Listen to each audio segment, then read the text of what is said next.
ఏదైతే Hyderabad safest city అని చెప్తూ ఉంటారు. కానీ ఈ మధ్య కాలంలో తరచూ మనం ఒక అత్యాచార ఘటనలు అయితే చూస్తున్నాం. అందులో ముఖ్యంగా రీసెంట్‌గా గచ్చిబౌలి కావచ్చు, హైటెక్ సిటీ కావచ్చు, ఈ ఐటీ హబ్‌గా పేరొందిన ఈ ఏరియాల్లో మహిళలపై తరచూ అత్యాచారాలు అవుతున్నాయి. అలాగే ఏదైతే ఆటోలు కావచ్చు, మై ఆటో ఈజ్ సేఫ్ అని చెప్పి రాసున్న ఆటోలలో సైతం ఇటువంటి ఘటనలు చోటు చేసుకోవడం బాధాకరం. అయితే దీని మీద మాట్లాడేందుకు బీఆర్ఎస్ కార్పొరేటర్ హేమ శ్యామల గారు ఉన్నారు.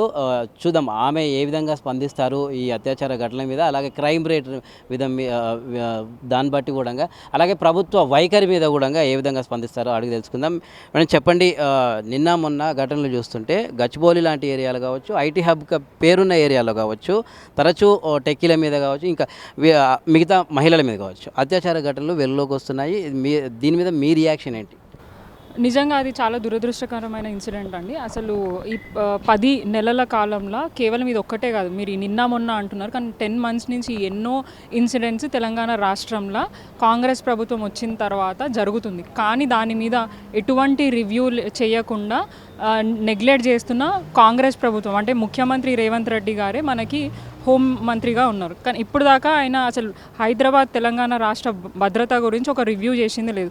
కేవలం ఆయన ఏదో ఆఫీస్ పెట్టుకోవడానికి ఇక్కడ ఆఫీస్కి వచ్చి చెక్ చేసుకొని పోయిండు తప్ప అధికారులతో ఎవరితోని రివ్యూ చేయాలి. పోలీస్ డిపార్ట్మెంట్ అంతటా కూడా, డిపార్ట్మెంట్లో ఉన్న వాళ్ళందరూ కూడా చాలా దారుణంగా బిహేవ్ చేస్తున్నారు. ఒకప్పుడు పోలీస్ లాగా లేరు.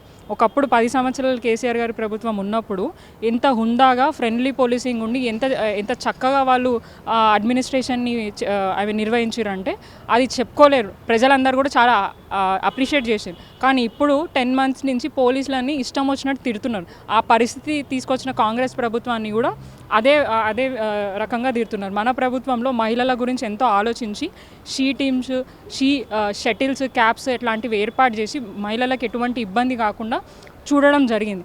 కానీ 10 మంత్స్ నుంచి అసలు టీమ్ అనేది మాకు ఎక్కడుందో, ఏం జరుగుతుందో అనేది కూడా తెలుస్తలేదు. అంటే ఇంత దారుణంగా పిల్లల మీద, మహిళల మీద, ఏజ్కి సంబంధం లేకుండా ప్రతి ఒక్కరి మీద ఇన్ని ఇన్సిడెంట్స్ జరుగుతున్నాయి. అసలు ఏం జరుగుతుంది, ఎట్లాంటి యాక్షన్ తీసుకోవాలనేది కూడా ప్రభుత్వం దాని మీద దృష్టి సాధిస్తలేదు.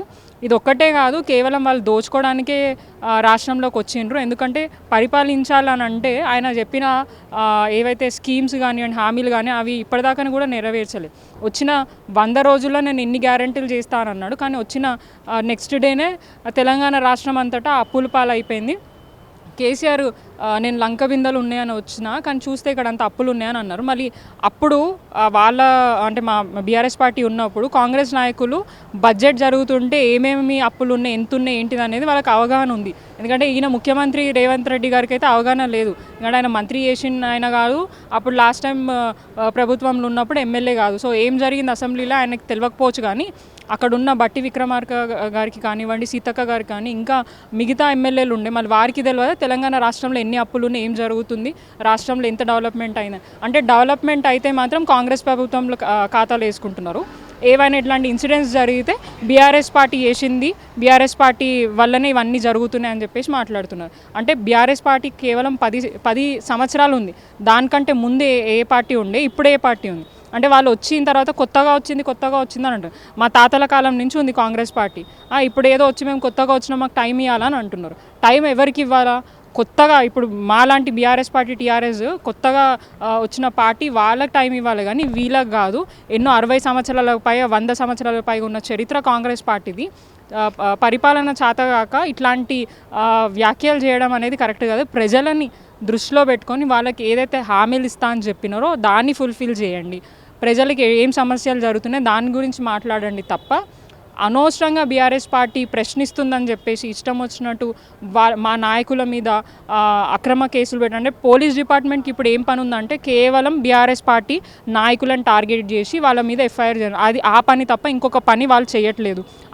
అందుకనే ఇక్కడ క్రైమ్ రేట్ కానివ్వండి, అన్ని ఇన్సిడెంట్స్ కానీ జరుగుతున్నాయి. అదే వాళ్ళు ఇది వదిలేసి దాని మీద దృష్టి సాధిస్తే ఖచ్చితంగా ఇట్లాంటి ఇన్సిడెంట్స్ జరగకుండా ఉంటాయని నేను భావిస్తున్నాను. రైట్. ఇది ఏదైతే మహిళలకు సంబంధించి భద్రత విషయంలో ప్రభుత్వం ఫెయిల్ అయింది అని చెప్పేసి కూడా కార్పొరేటర్ శ్యామల చెప్తున్నారు. ఎక్కడ కూడా క్రైమ్ రేట్ని తక్కువ చేయడం కానీ లేదా మహిళల భద్రత విషయంలో ముట్టనట్టు లేదా పట్టనట్టు ఉంటుంది ప్రభుత్వం అని చెప్పేసి కూడా వారు చెప్తున్నారు. వీడియో జర్నలిస్ట్ ప్రవీణ్తో రమేష్, ఆద్య టీవీ, హైదరాబాద్.